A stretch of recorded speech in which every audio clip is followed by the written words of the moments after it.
In today's video, I'll show you how you can create a gradient shape in Canva. So let's get started.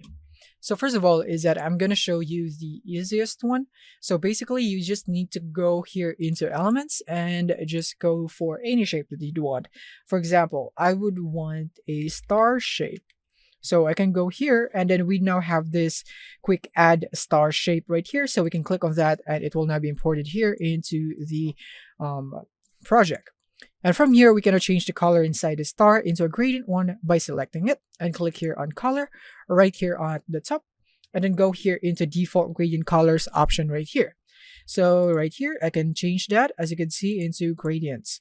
The only thing that I don't like right here is that it is too limiting. Like you only have these gradients right here, but this is already a huge library of gradient if you're satisfied with it right here. So you can just click here and see all to see more of them right here. So yeah, just like this one, we now have a shape with a gradient in it.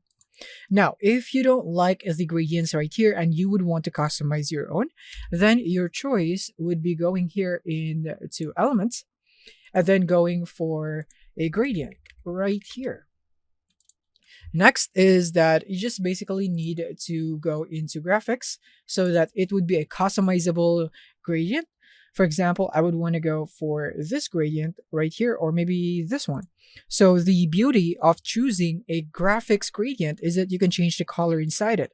So as you can see, when I click on that, and I can change the color into red, and then it will now be changed. And you can do this if you do a gradient in photos. If you get that from the elements in the photos from there, you wouldn't be able to change the color.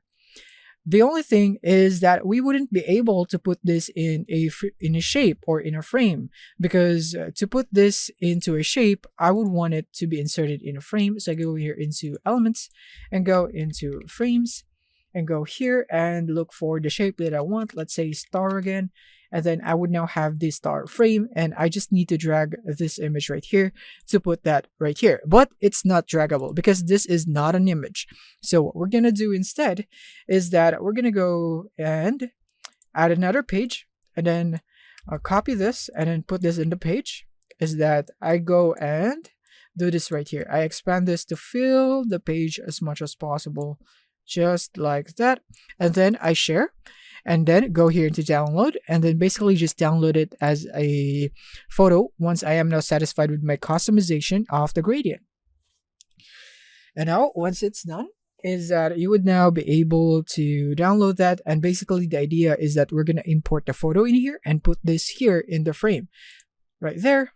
So that's done, and I'm going to show it into folder, and then I'm going to extract, or I'm going to put the image right here. So that would be image number 2 right here. And once it's imported, I can now put it here in the frame. And now I can just resize this and adjust it accordingly to what I need and press on enter right here and click on done. And just like that, we have now our own custom gradient in a shape. So that's it. Thank you for watching and see you in the next one.